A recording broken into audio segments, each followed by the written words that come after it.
Assalamualaikum warahmatullahi wabarakatuh. Bismillahirrahmanirrahim. Alhamdulillahilladzi anzalal Qur'an fi lailatul qadar.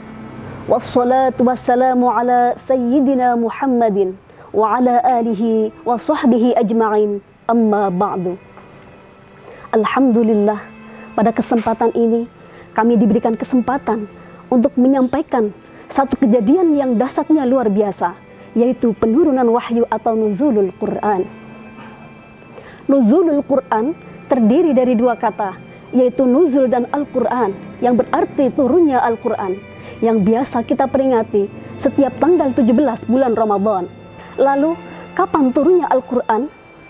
Di dalam surah Ad-Dukhan ayat 3 disebutkan, Bismillahirrahmanirrahim. Inna anzalnahu fi lailatin mubarakah. Kami turunkan Al-Quran itu pada malam yang penuh berkah. Kita tahu bahwa satu tahun terdiri dari 360 hari. Tetapi pada ayat tersebut tidak disebutkan malam keberapa. Dalam ayat lain disebutkan, Inna anzalnahu fi lailatul qadar. Kami turunkan Al-Quran itu pada malam yang mulia. Di ayat lain juga disebutkan, Syahrul Ramadan alladzi unzila fihi al-Qur'an hudan lin-nasi wa bayyinatin minal huda wal furqan. Bulan Ramadan, bulan yang dimana di dalamnya diturunkan permulaan Al-Quran untuk sebagai petunjuk bagi manusia dan membedakan yang hak dan yang batil. Dengan turunnya ayat yang ketiga tadi, maka tereliminasilah 11 bulan yang tadinya 360 hari mengerucut menjadi 29 atau 30 hari. Lalu, pada malam keberapakah Al-Quran diturunkan? Ada yang berpendapat malam 21, ada yang berpendapat malam 23, ada pula yang berpendapat malam 25. Kenapa Allah tidak kasih tahu? Karena Allah ingin memberikan surprise kepada hambanya. Allah ingin hambanya selalu beribadah pada bulan Ramadan. Dari ketiga ayat tersebut di atas, disebutkan bahwa Al-Quran turun sekaligus pada bulan Ramadan. Akan tetapi kenyataannya, Al-Quran turun secara berangsur-angsur, ayat demi ayat, surat demi surat. Jumhur ulama mengatakan bahwa Al-Quran diturunkan itu ada 3. Yang pertama, Al-Quran diturunkan oleh Allah secara sekaligus dari Lauhul Mahfuz. Yang kedua, Al-Quran diturunkan dari Lauhul Mahfuz ke Baitul Izzah, yang mana beberapa ulama mengatakan terjadi pada malam 17 Ramadan. Yang ketiga, Al-Quran diturunkan dari Baitul Izzah ke baginda Nabi Agung Muhammad sallallahu alaihi wasallam secara berangsur-angsur.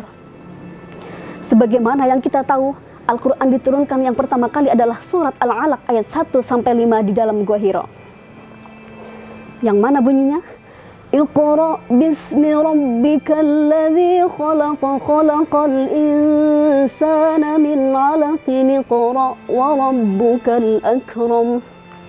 Alladzi 'allama bil qalami 'allamal insana ma lam ya'lam. Ini terjadi selama 22 tahun, 2 bulan, 22 hari. Kenapa begitu lamanya Al-Quran diturunkan kepada Nabi Muhammad? Karena ada banyak hikmah yang bisa diberikan oleh Allah.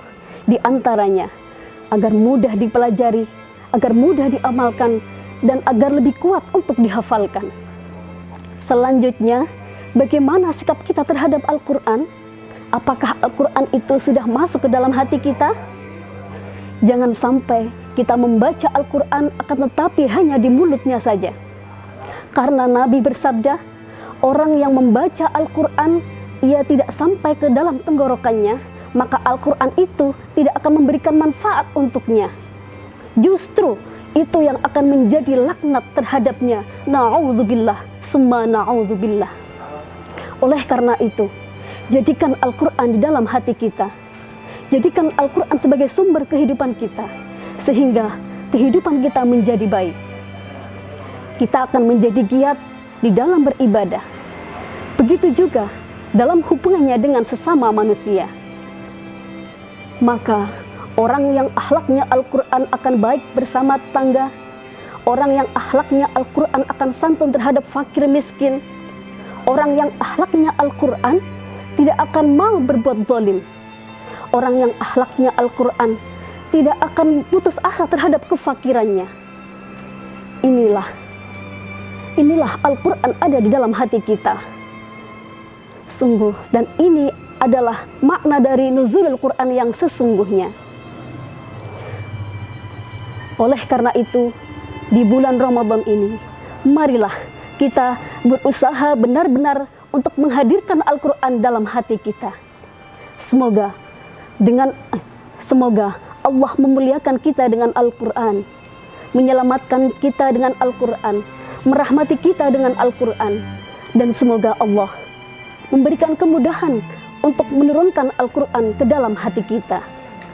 Demikian, terima kasih atas segala perhatian. Mohon maaf atas segala kekurangan. Wassalamualaikum warahmatullahi wabarakatuh.